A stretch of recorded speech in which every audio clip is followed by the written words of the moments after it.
Out this program. Okay, we're being recorded. Um, I have the great pleasure of introducing Rabbi Shmuly Yanklevich, who tells me he can be addressed in no particular way, any way that uh, works to get his attention when it's time for questions.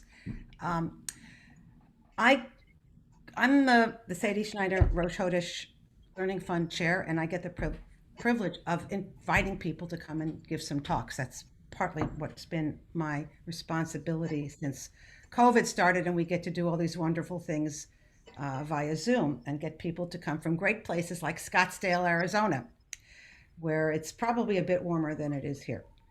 Um, I got to know about Rabbi Yanklevich through a class that I was taking on Pirkei Avot, and one of the source books we used was the book that Rabbi I have trouble with that Yanklevich wrote. That is just so different from any of the other sources that we used. We used some very traditional sources, and uh, Rabbi Yanklevich comes across as he is, and will speak about as a very committed Jew to social justice. And that was clearly the vantage point in the Pirkei Avot. Um, I also got to hear him speak via Zoom once in introducing the book of Jonah, which I have a copy of somewhere in the house. So Rabbi Yanklevich is in Scottsdale, where he directs the Valley Beit Midrash, which he says is a global center for learning and action. It's a forward-thinking, pluralistic, not-for-profit organization rooted in Jewish ethics and is committed to improving lives in our communities with Torah learning, social action, and leadership development. It is something that we all need to get involved with. And he has a valleybeitmidrash.org link, which we should all take advantage of. Rabbi Yanklevich lives with his wife, 4 children, and any number, I presume, of adopted or not adopted foster children that come through one way that he serves the community, the family does. In directing the Valley Beit Midrash, he does a lot of work as well with immigrants, which is no surprise when you're in southern Arizona. He will be encountering many people coming across the border, legally and not. Um, his he's not a pulpit rabbi. He spends his time doing social action and teaching. So I'm just going to turn this over to you, and I'm going to say Rabbi Shmuly because it just keeps me from tripping over my own words. Uh, that you're going to be teaching us how to transform the world from inside out. So take it away, please. Beautiful. Beautiful. Thank you so much. Thank you so much. It's great to be here with Rabbi Rafi Spitzer, the great Rabbi Spitzer, to be at this congregation, this wonderful congregation. It's such a wonderful rabbi and such a wonderful community. My father grew up in that area of upstate New York, and my father-in-law had a pulpit up there in Ellenville. Ellenville. Catskills. The Catskills. Oh yeah, up in the Catskills. And my father grew up in Glens Falls, and I have a love for that broader area of New York. So, and thank you, Mishka. It was a delight to meet you earlier, and for your vision, and for your for this program, and for reading the books. I very much appreciate it. I've been very grateful to publish with SIYR, Pirkei Avot, and as well as Jonah, as you mentioned, and now they're about to do my commentary on Shmuly, the book of Proverbs. But I'm most honored that you called me rabbi, because recently I participated in an interfaith program, and apparently it was the pastor's first time introducing a rabbi. So he introduced me as Reverend Shmuly.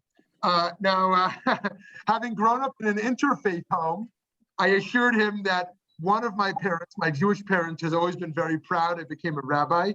And on that night, he made my Gentile parent very proud for making me a reverend. But I'm happy to be a rabbi again tonight. So thank you for that honor. And I'm very impressed with you all, because you're all still here. The high holidays are a few months ago. It's not Hanukkah yet, but you're still here. And that's an amazing, it reminds me of that joke that the mother is always, she's always hawking her son. She's hawking her son. You got to go to shul. You got to go to shul. He says, I don't want to go. Come on, you got to go to shul. He says, I don't like them and they don't like me. So give me one good reason. She says, I'll give you two reasons. Number one, you're 57 years old. Number two, you're the rabbi of the synagogue. So sometimes it's not easy for anyone to show up, even the rabbis, not to mention anyone else. So thank you for being here. Learn some Torah. If you want yourselves again, that would be. Just started. I just started. Rabbi, if you want to mute everyone. They introduce him like a reverend. His mother is not Jewish. Okay, thank you so much. That's helpful. And so I do want to share a little Torah. I'm going to do a screen share, and then I want to hear from you, your questions and thoughts, so we can talk together. But before that, I want to start with a little nigun, a little song actually, based on the holiday of Kislev, the holiday of the month of Kislev.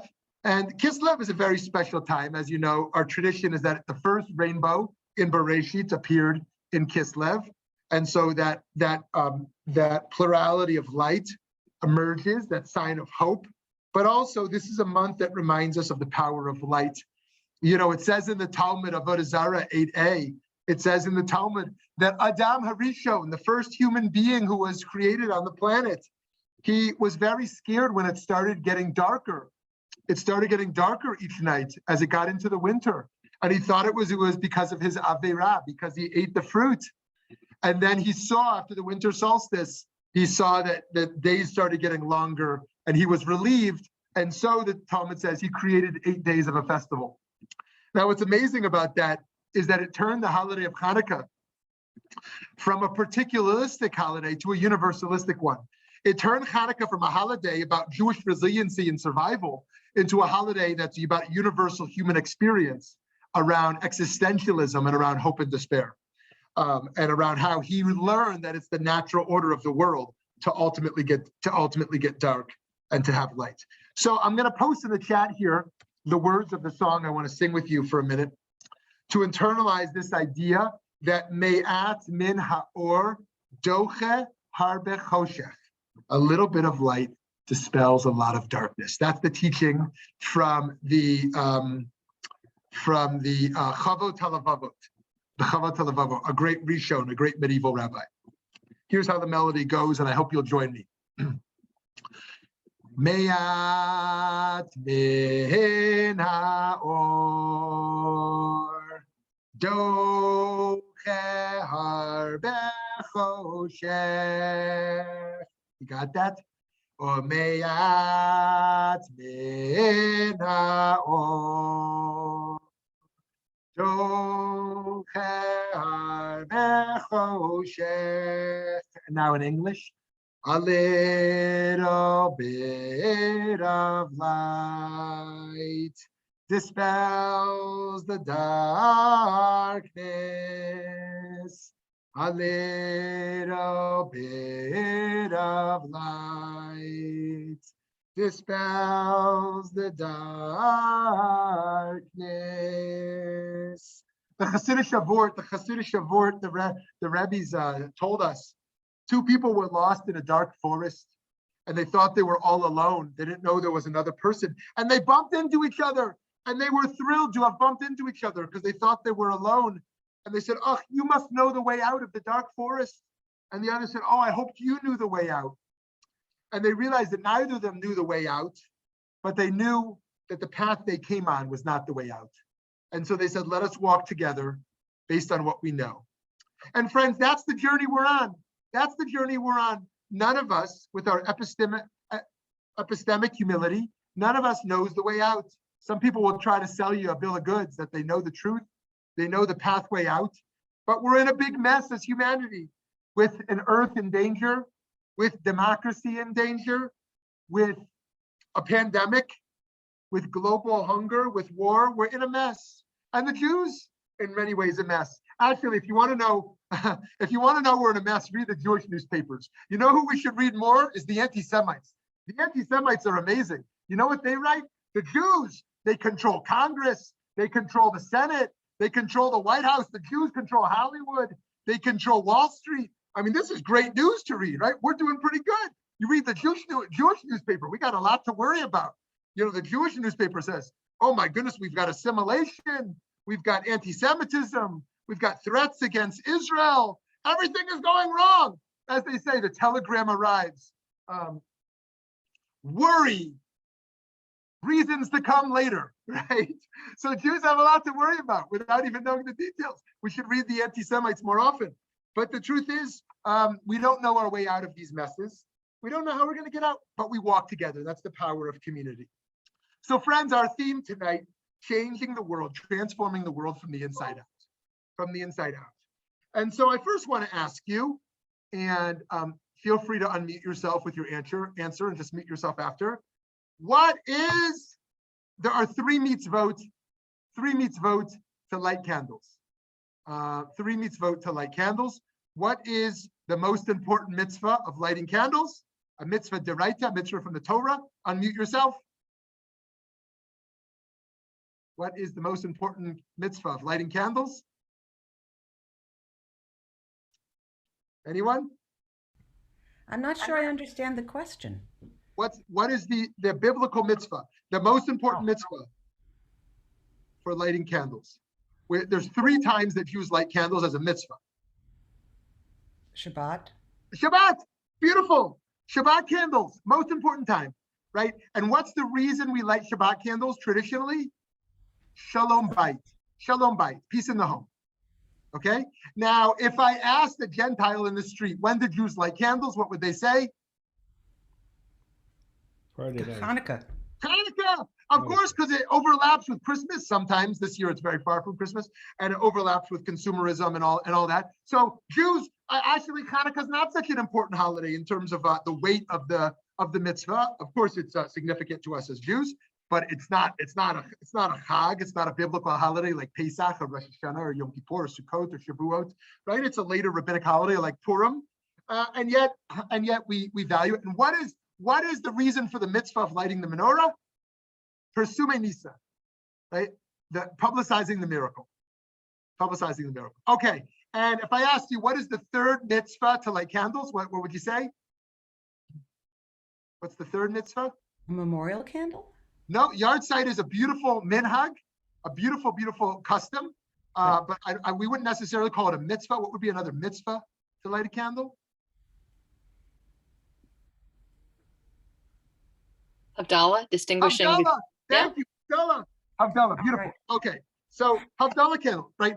And so what's powerful is Shabbat candle is looking inwards. It is peace in the home, shalom bayit.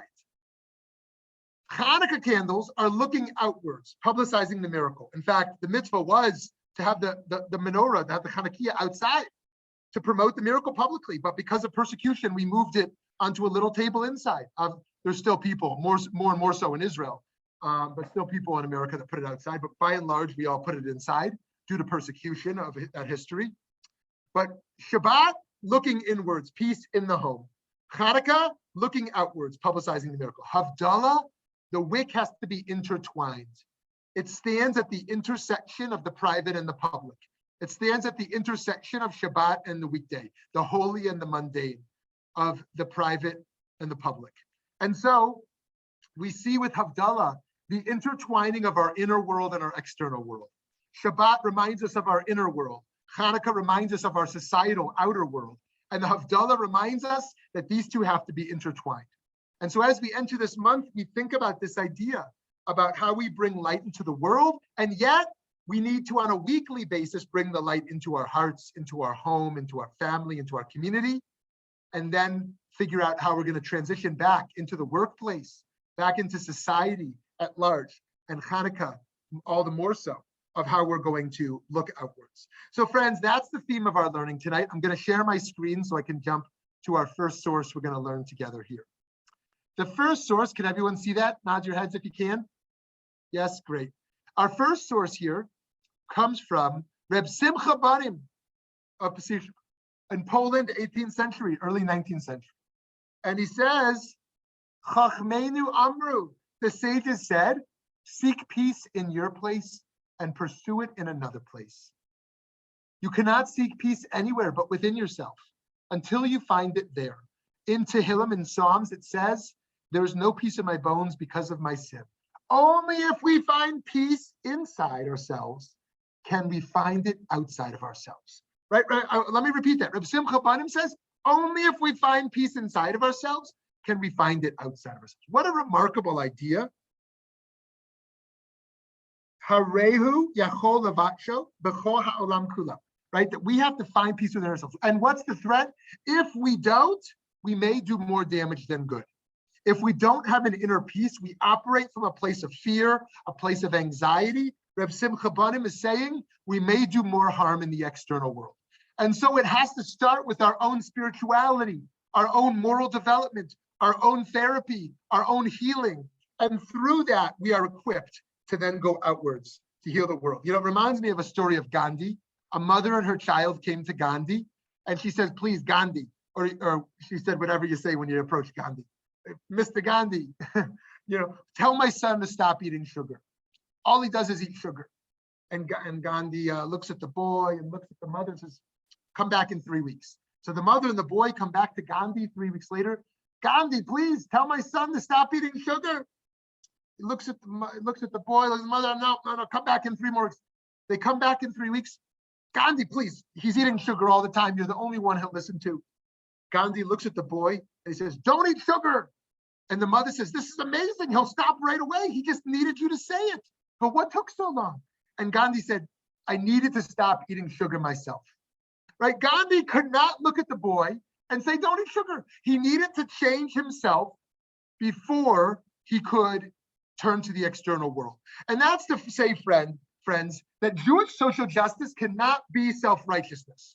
It can't be that we don't work on ourselves and we just scream at other people. Instead, what the Baal Shem Tov says, the founder of Chassidut says, every problem we see in the external world that agitates us, it is a mirror to our own soul. It is a challenge of self-repair. When I turn on the news and I see corruption and I see deception, yes, I have to protest it and fight it. But first, I have to ask myself, where is there corruption or deception inside myself? When I turn on the news and I see arrogance and I see, again, self-righteousness, I have to protest it. We have to dismantle it. But I also have to ask myself, where is that inside of me? When I speak out against hate, against anti-Semitism and racism and sexism and homophobia and Islamophobia and fill in the blank, right? Yes, I have to fight it. And I have to ask myself, where do I still hold those biases inside myself? So Rabbi Simcha Banim says you have to start in the internal world before you protest the outer world. So that's our first midah. That's our first trait, this trait of shalom, of peace. Going to our next source from the Midrash of Avot, the Rabbi Natan, an amazing question. Ezehu Gibor. Eze Gibor. Right? Who is the greatest of his heroes? And the answer from the Midrash, one who conquers one's own Yetzer Hara. One who conquers one's own impulse. As it says, better to be slow to anger than mighty. Better to rule over one's own spirit than conquer a city, it says in Mishlei. And others say, who is the greatest of heroes? One who makes an enemy into a friend. Wow, what an amazing source. Who is the hero? What you would imagine most ancient sources in the ancient world to say, the hero is the alpha male, the strongest man in the village, who can go to war, who can pull the sword out of the rack, who can win in any battle. That's the hero, the hero on the battlefield. And of course, we don't have this model of Jewish hero in America so much. In Israel, they have this model more so for obvious reasons. And yet, our Midrash doesn't make that the hero. The first model of hero in the Midrash is one who has self-control. And the second one is one who can turn the enemy into a friend. Wow, what a remarkable idea. A remarkable idea that if we want to transform the world, we don't transform our outer self, we transform our inner self. The one who has control of their anxiety, control of their hate, control of their anger, the one who is able to control their desire, right? Not control or suppress it, but are able to refine it ultimately. And this, of course, implies that we have free will. Now, what's amazing about free will, one of the foundations in Jewish theology and Jewish philosophy, is that the greatest case against free will, the greatest cases against free will were made by three Jews. Freud said, we're determined by our early childhood experiences. Marx said, we're determined by our socioeconomic status. And Spinoza said, we're determined by our inner makeup, or what we call today our genes or our DNA. And of course, Einstein then came and said the laws of physics, ultimately. And of course, they're all right. They're all right. Freud is totally right that our early childhood experiences are very indicative of our future lifestyle. And of course, Spinoza's right that our DNA, our genes are incredibly predictive. And most certainly Marx was right on this point, at least, that our socioeconomic status is very indicative also of the kind of life we will ultimately live in many ways. And yet, the Torah comes and says, even with all those factors playing into who you are, your DNA, your early childhood, your socioeconomic status, the laws of physics, the laws of nature, the Torah comes and says, you are free. And you should choose life. You are free to choose life.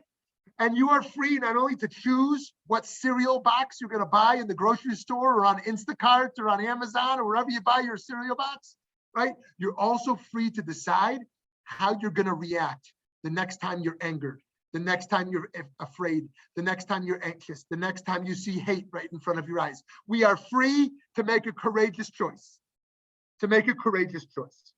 And how do we do that? Let's go to Brené Brown. I'm sure many of you have read Brené Brown or have seen her videos. She is the teacher of vulnerability of our time. And in this book, Daring Greatly, which I recommend, she says, but as I read that book. Yes, good. Rabbi Spitzer recommends the book also.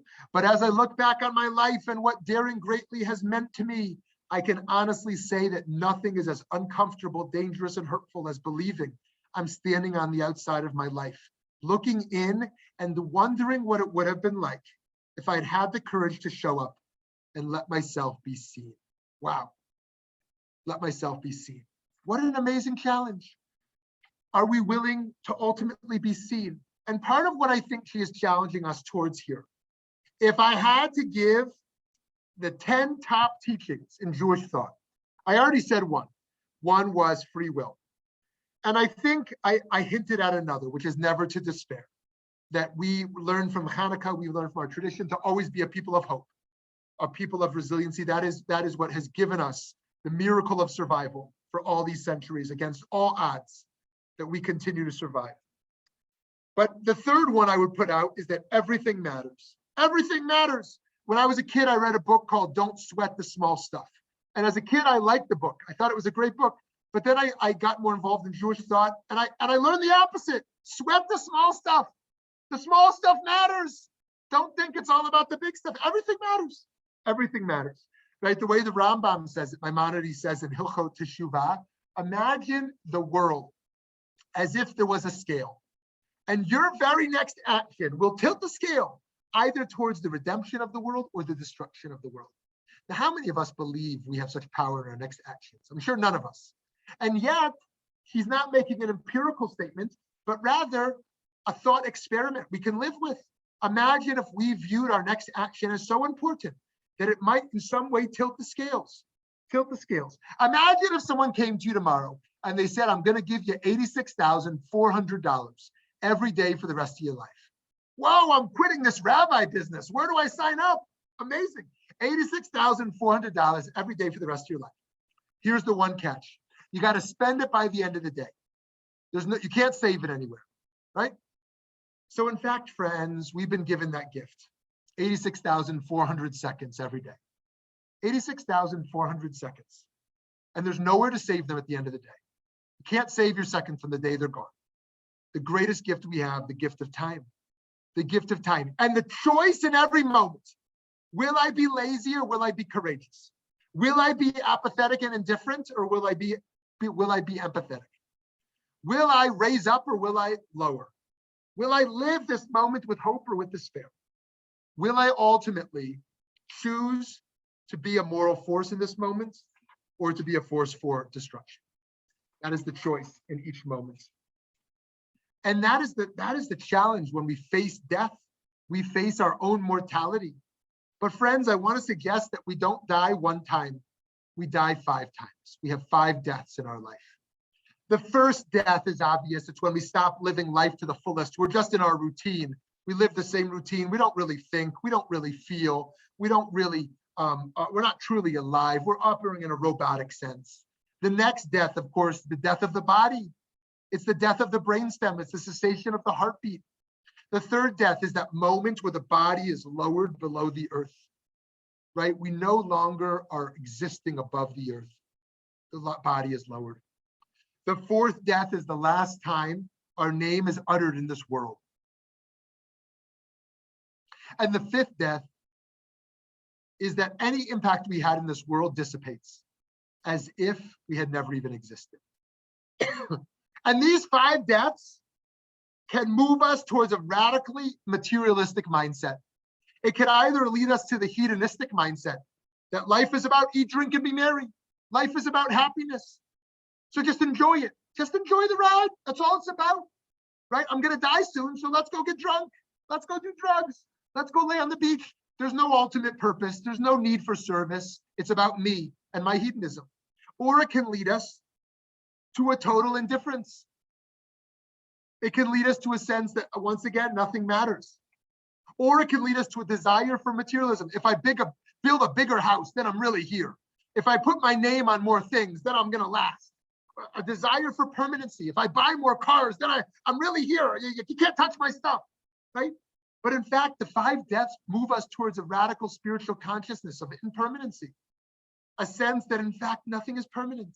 What matters is the eternal, connecting to the mitzvah, connecting to the divine, leaving our impact on Klal Yisrael, on the Jewish people. And so we see here, friends, this vulnerability of truly being seen, not for our own sake, but ultimately so that we can leave this world better. So now we move to our next midah. I'm just going to speak for about 10 more minutes. I'm going to open up the conversation here. We move to our next midah of kindness, of chesed.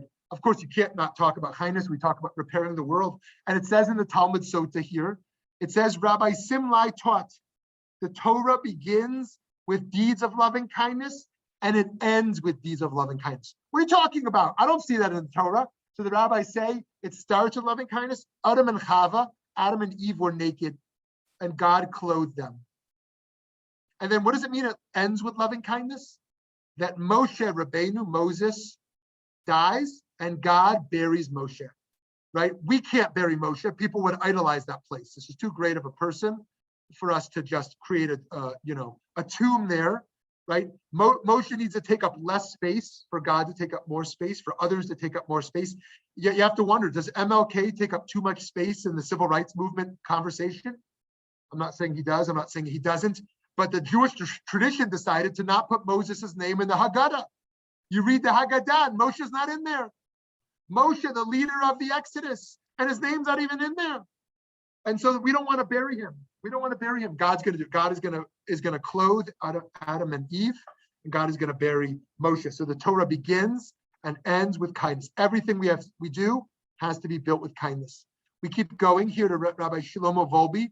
He says, I declare the world is built of your love. Every act of chesed, even a small one, is an actual act of building and creation, enlivening the spirit of the downtrodden and the brokenhearted. So friends, that means that if we pursue justice, in any way we pursue justice, it has to be done with kindness. I recently received a donation, and the donation was for $5.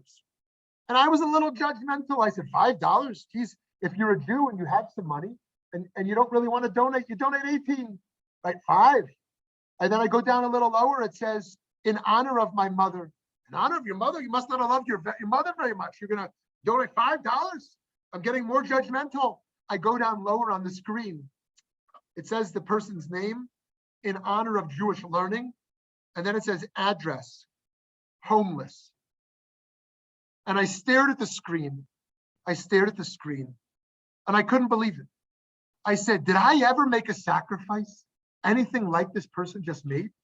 This homeless individual just donated $5 in honor of his mother?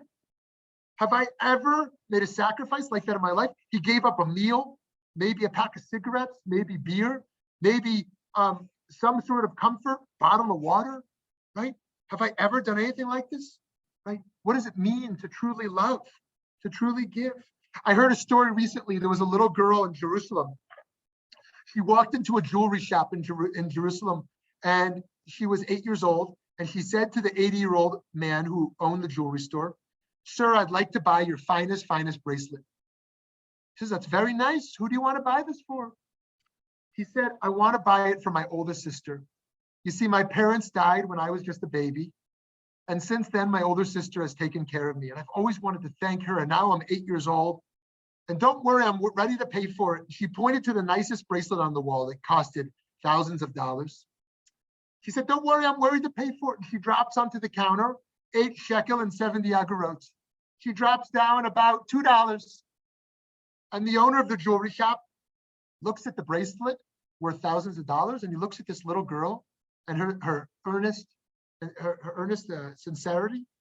And he looks at the 8 shekel and 70 agorot, and he says, "Well, that's exactly the cost of this bracelet." And he slides the bracelet across the counter, and the girl walks out. The next day, her sister runs into the jewelry shop. "I'm so sorry. My sister must have robbed you or deceived you. Please take the bracelet back. I'm so sorry." And the owner said, No. You see, since my wife died a few years ago, no one has opened my heart. People come in, they don't even look me in the eye. They buy things, they go. It's all transactional. Your sister was the first to open my heart in a long time. She paid 8 shekel 70 agorot and 1 open heart, 1 broken heart. Please keep the bracelet. And friends, this is about seeing the people right in front of our eyes. Right in front of our eyes. Now, I don't happen to be a huge Garth Brooks fan, but I saw a Garth Brooks concert recently because of something amazing that happened. Something amazing that happened. Garth Brooks is playing a concert, and in the front row of his concert, there's a woman holding a sign. And her sign says, "Chemo this morning, Garth tonight." Chemotherapy this morning, Garth tonight. And Garth Brooks did what no professional musician would do. He stopped the concert, he jumped off stage, and he hugged this woman. And I was so moved to tears when I saw this. Not only because my mother, may she be well, has been battling cancer for many years, but also because it raised this profound question for me. What would it take for me to pause my show? What would it take for me to pause my show? The life I live. Who would have to jump out with a sign to say, "Please, do you see me? Do you see me?" What email would I have to get? What news article would have to emerge, right? Who would have to knock on the door? That I would actually change the way I live. That I would actually stop my concert, so to speak. Now, you saw what happened tragically a week or two ago in Astroworld, this concert with the Stampede, where now the 10th person, another child, most of them were children, died in this concert. And they kept playing for 45 minutes. Now, I'm not critiquing the rapper, or it's unclear what he knew was going on. And it's unclear if it would have been advisable to stop. They say the police said there would have been violence if they had stopped the concert or something like that. But it is very easy to just keep playing when people are dying right in front of you. But that's not what Garth did. Okay, so friends, let's keep going a little bit here, and then we're going to bring it back together. So kindness, that was kindness. Now a word about humility, and of course here I don't mean the kind of humility about breaking ourselves down that we're nothing, but a different humility taught by Rav Kook here, the first Ashkenazic chief rabbi of pre-state Israel. He says it is only when a person is in a low state it is only when a person is in a state of low-level spirituality that they will experience a desire to glorify themselves before honoring others. Such a person will seek honor both through the virtues they possess and with other virtues that they don't yet possess. He continues, when humility engenders sadness, it is flawed. When it is genuine, it contributes to joy, courage, and inner dignity. So friends, what Rav Kook is saying here is humility, anava, should lift us up with joy. and with courage. It shouldn't break us down. But this sense of knowing our own place in the world, not to take up too much space in the world, but not to take up too little either. And it's also just about thinking of ourselves less because we're so empathic. We're thinking about others. It reminds me of what Ruth Bader Ginsburg would say, that her mother-in-law taught her, that it's helpful to be deaf sometimes, a little deaf sometimes. You don't have to listen to what everyone thinks about you. It's so easy these day and age, social media days, to just care what everyone thinks about you, right? But to think a little less about that and just think a little bit more about others and how they're feeling. And it moves us towards being dreamers again. If we're not just consumed with consumerism and with moving our tchotchkes around, right? And just, sort of some of the little things of our daily lives, but we're dreamers once again. Elie Wiesel liked to comment, Elie Wiesel, blessed memory, that Sigmund Freud and Theodor Herzl lived in the same district in Vienna. And he said, how amazing that Freud and Herzl lived in the same district in Vienna, and yet they never met each other. They never met each other. The founder of psychoanalysis and the founder of modern Zionism. And he says, but how great it is that they never met each other. Because if they had met each other, you know what would have happened? Herzl would have said, Im tirtzu ein zo agada. If you will, it is no dream. And what would have Freud said? You have a dream? Lay down on my couch. Lay down on my couch. I'll cure you of your dream. And friends, that is what the world is trying to do to us today, to cure us of our dreams. Oh, you should be very pessimistic. You should be very cynical. You can't create change. Things are very bad for the Jews. Things are very bad for America. Things are very bad for you. You're going to die. You're going to die. Things are very bad, right? And the world is trying to cure us of our dreams and push us into conformity and despair. And the Judaism that I know and the Judaism that I love says, live with hope. Live with the dream. Live with the dream and inspire the dream of what a better world could ultimately look like. And that's what Jewish learning and Jewish ritual, I believe, is all pushing us towards. To live in the light of the optimism. To live in the light of the faith of what can come. But not in a way, and this is the last source, and then I'm going to open up the conversation, not in a way that moves us, God forbid, to fundamentalism or to absolutism, that we know the truth. And so we move to our last source, a poem here by Yehuda Amichai, called Min Hamakom Shabo Anitzokim. From the place where we are right, flowers will never grow in the spring. The place where we are right is hard and trampled like a yard. But doubts and loves dig up the world like a mole a plow, and a whisper will be heard in the place where the ruined house once stood. Min hamakom shebo anu tzokim. From the place where we are right, flowers will never grow. And so, friends, to have the humility to know that we don't know the ultimate truth, and yet to have the courage to still fight for what our tradition teaches us is ultimately the highest moral right, the highest moral good. To have the confidence to fight and to struggle, right? In our parsha, we see that Yaakov becomes Yisrael through his struggle with God and with humanity.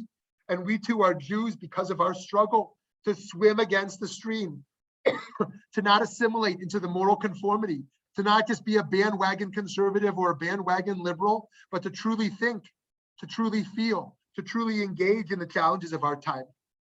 And if you look at the alphabet, what's the word for false or lie? Sheker. And where is it in the alphabet? Sheker, shin, kuf, resh. They're right next to each other in the alphabet. Shin, kuf, resh. And what's the word for truth? Emet, aleph, mem, taf. Where is it in the alphabet? Aleph is in the very beginning, mem is in the very middle, and taf is at the end. You want truth, you got to zoom out. If you're zoomed in too close, you get sheker. If you zoom out, you get emet. And so to get to this bigger perspective, we need community, we need learning, we need the humility, we need to ultimately be broadened, more expansive spiritually and intellectually to ultimately do the work of tikkun. When I say tikkun, most people think olam.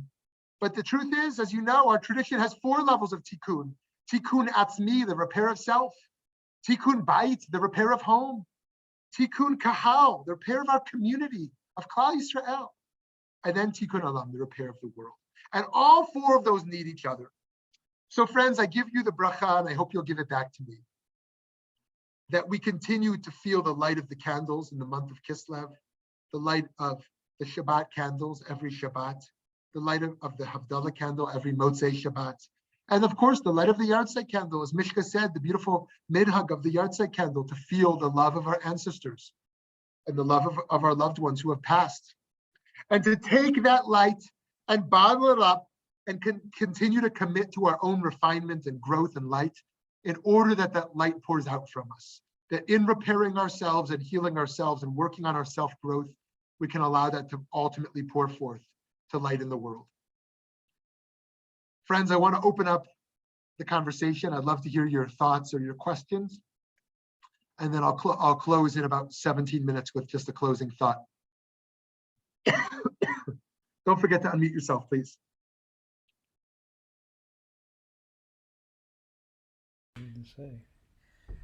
I have to start out by saying I'm kind of overwhelmed.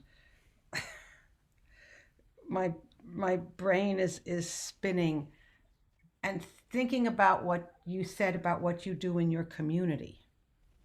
I'm trying to think about how to apply these thoughts. Obviously doing things to get myself in order, but thinking about working with other people,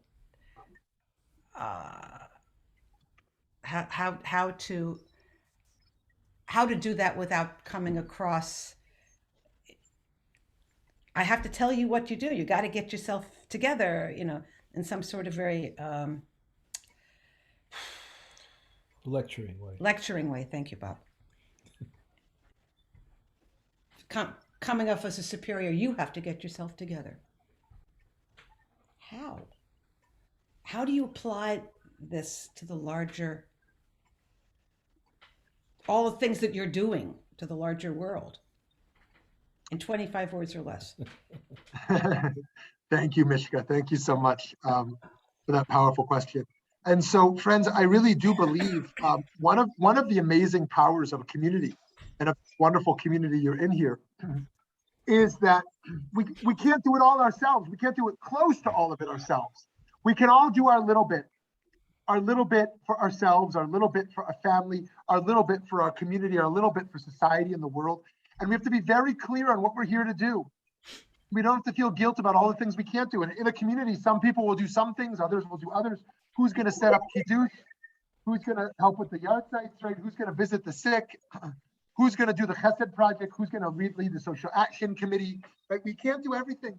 And so we're going to have to find the things we can do and be very clear on what we're going to do, and be clear on what we're going to do based on our passion and our power. Our passion, we should do the things that will sustain us.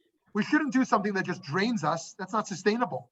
We should do things that actually lift us up, right? We care so much about it that when I fight anti-Semitism, or I help the homeless, or I set up the tables in shul, or whatever I do, I'm lifted up in it because it needs to sustain us, because it's so hard to do this work. And then it's got to be my power. Where can I actually make a unique influence? Some of you have financial means and you can donate. Some of you don't, but you have time and you can give time. Some of you are such kind souls and you can make phone calls to people who are lonely, or you can visit people who are sick, right? Each of us has our own strengths, our own capacities to do what we can do. Now, the 4 organizations I'm involved with, I'll post them on the side here. One is called Uri L'Tzedek. It's a social justice group. You can follow these on social media or join the email groups. There's Valley Beit Midrash, which is a pluralistic learning center and action center. There's Yatom, which supports foster children and Jewish families looking to foster or adopt. And there's Shemayim, which is an environmental and animal welfare group. I'm also on social media. You can stay connected with me there so we can figure out how to work together. And one of the things is we're doing a toy drive right now for refugees, for asylum seekers. If you can buy something on Amazon, it'll arrive right here at our office and we'll deliver it, or you can send something. So anyways, there's all kinds of ways. But ultimately, I think the challenge of not getting trapped in the self, but also not getting trapped in the external life. The external life, I know people that live in a constant state of anxiety about the news and about public health and about their finances. It's just, they're so overwhelming, the world we live in. And there's no place of menuchat nefesh, of inner equanimity. And they really struggle. And I know other people that are so immersed in self and in their own inner world that they can't even see the outer world. The greatest crisis in our day, I believe, there's so many, but I believe is a University of Michigan study recently showed that after the last few decades, the capacity for empathy in America has dropped 40%. 40%. That means that a few decades ago, it was much easier than for us today to imagine what it's like to be someone different than myself. If I'm a man, what it's like to be a woman. If I'm a white person, what it's like to be a person of color. If I'm straight, what it's like to be queer. If I'm Christian, what it's like to be Muslim or to be Jewish, right? If I'm rich, what it's like to be poor.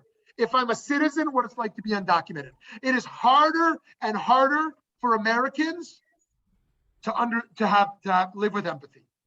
And that is the great spiritual revolution of Judaism, is to say, like, how do I open my heart? How do I not be like Pharaoh with a closed heart? The opposite I want to be is the opposite of Paro. Live with an open heart. So thank you, Mishka, for that. We can keep talking on that forever, but I'd love to hear from Yes, someone we else as well. Someone else want to jump in with a thought or question?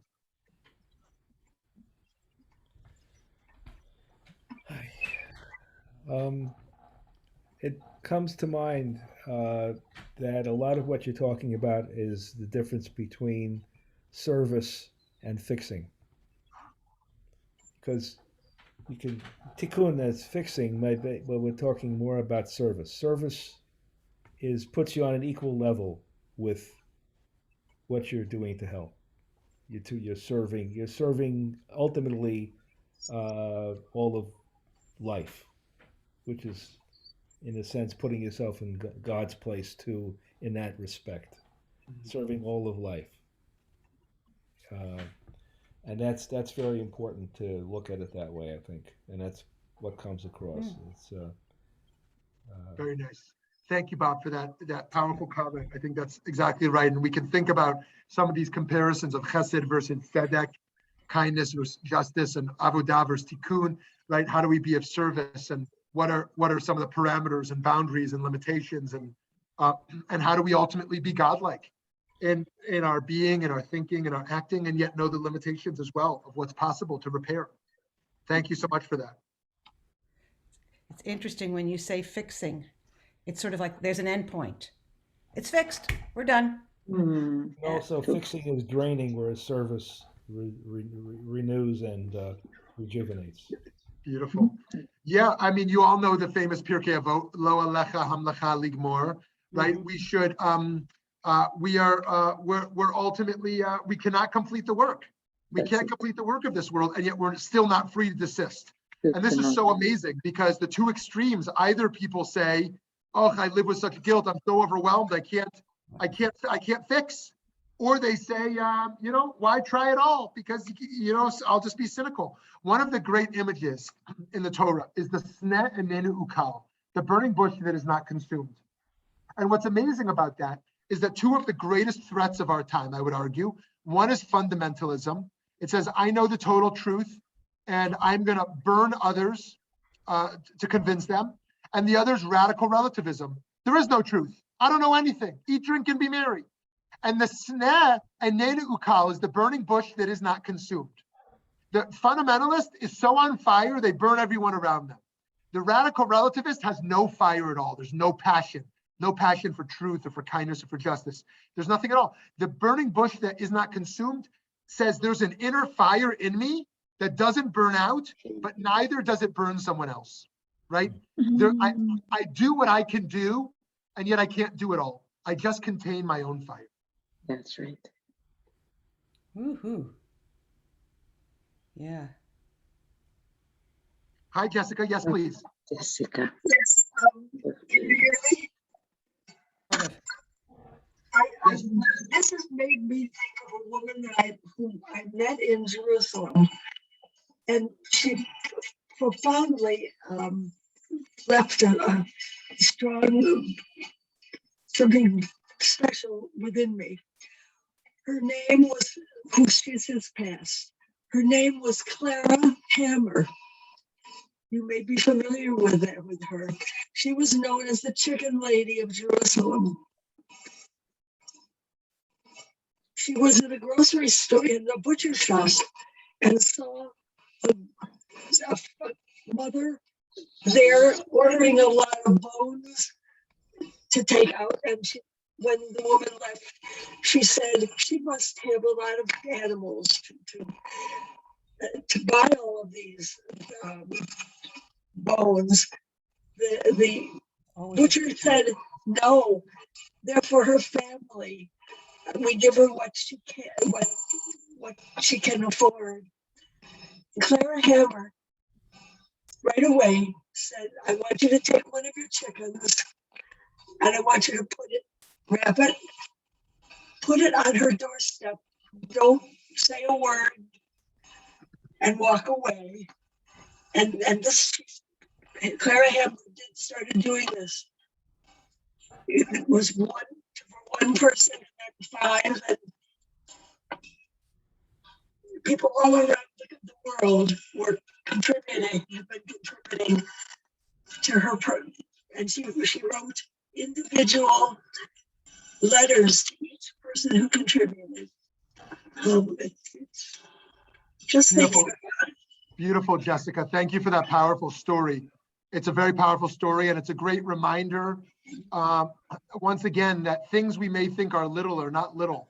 Even just one meal on a doorstep, can really transform a life. The dignity of food, the dignity of being seen, the dignity of survival, the dignity of a full stomach, or at least not an empty one. And so I hope we all feel that chizuk, that strengthening of really saying, what can I do?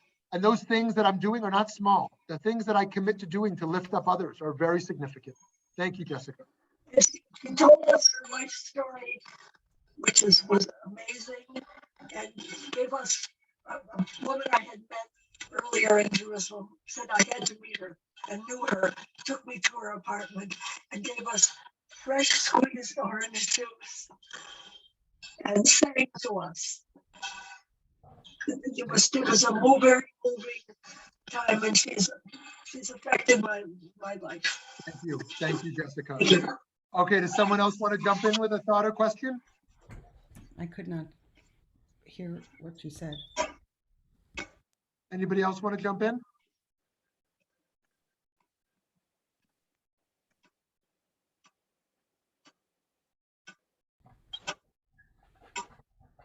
Maybe time for one last question, perhaps, or thought?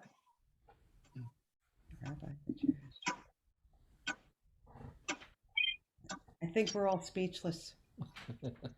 All right, so let me close with a story. I'll close with just one little story. Many of you have been to Jerusalem, Yerushalayim, near the old city. And if you recall, if you've been on that tour bus, you ride down that hill towards the old city. And you remember what that little valley is called there? The valley, we tend to call it Gehenna. And why do we call it Gehenna? Because Gehenna means hell, more or less, hell. And that is the place where the archaeologists found that the Canaanites, the ancient tribes, would sacrifice children in the name of God. One of the reasons the Akedah, the Binding of Isaac, is such an amazing, awesome story, and really a forward-looking story, is because God wants to make clear to the world, never again will you kill a child in my name, in a world that values child sacrifice. And so God says, I need Abraham to get as close as possible to killing a child in my name, and then I'm going to stop it right there to make clear to the world, never again in my name. And so that valley is called Gehenna because children were killed in that valley in the name of God. Today we call it Ketef Chinom. And yet the Israeli archaeologists a few decades ago, they dug a little deeper in that valley. And what they found were 2 silver amulets. 2 silver amulets with the oldest Torah we have today, right? Centuries before the Dead Sea Scrolls. And what it said on those 2 silver amulets on the parchment inside was, Yevarecha Adonai v'yishmerecha, Ye'er nai panav elecha v'kuneka, Yisa Adonai panav elecha v'yasem lecha shalom. The most ancient Jewish prayer for peace. The prayer for peace that Jewish parents traditionally give to Jewish children on Friday nights. The Birkat Kohanim, the prayer that the priests, that the Kohanim give to the congregation. Which is to say, friends, if we dig into the depths of hell and we dig a little deeper, we find an ancient prayer for peace. If we dig into the darkest place in the universe where kids were killed in the name of God, and we dig a little deeper, we find a spring of light that shines forth, that pours forth. And so, friends, I offer you that bracha, and I hope you'll give that bracha back to me, that wherever you see darkness in your inner life or your outer life, we continue to have the resiliency to dig deeper, to find the light that is ultimately hidden there. That what it means to be a Jew is to put a light into the darkness. Hanukkah, in this month of Kislev, is a reminder that each of us is a shamash. Each of us is a candle to go forth into the world. Me'at min ha'or docha harba choshech. A little light dispels a lot of darkness. Thank you, Rabbi Spitzer, for this great opportunity to share a little Torah. Thank you, Mishka, for engaging me this opportunity, and all of you for joining tonight. I hope we'll continue to learn together. Thank you so much. Thank you so You've much. been most inspiring. Yes, yes. Very, very inspirational, energetic, Passionate. passionate. That's the right word. Yes. Yeah. Yes. Very good. Rabbi Spitzer, did you have a thought to Well, add? I just would say that we've spent a lot of time thinking about Hanukkah tonight. And I've been thinking a lot about, the relationship. Hanukkah doesn't fall on Thanksgiving like it did a few years ago, but we are about to go into our Thanksgiving week. And I would say that the foundation, maybe the fourth or the fifth greatest hit Jewish idea, and I'm sure that Rabbi Shmuly will agree with me, is the idea of gratitude, of lehodot, of the Jewish people, as we learned from last week's parsha, that Leah gives birth to her fourth child, and she says, "Hapam odet Hashem." This time I'm going to give thanks. I'm going to have gratitude. I'm going to acclaim the power of faith and the power of relationships with each other. And indeed, we find ourselves in the most Jewish of our secular holidays of Thanksgiving, which is one of the great teachings of the Jewish people. And in thinking about what is the foundation for our ability to do the soul work, the inner work, to be able to do the justice work, the outer work, to me, the foundational principle to be able to do that is gratitude. And I'll just say one final thing about that, which is that the Hebrew word lehodot, it means to give thanks, but it also means to confess. And so when we are able to confess our own inner truths, when we're able to acknowledge the way in which we need to change, that is gratitude. Judaism has them deeply intertwined. And only through gratitude can we maybe do the hard work of acclaiming. Yeah. Yes, indeed. So we have our homework cut out for us, each one of us.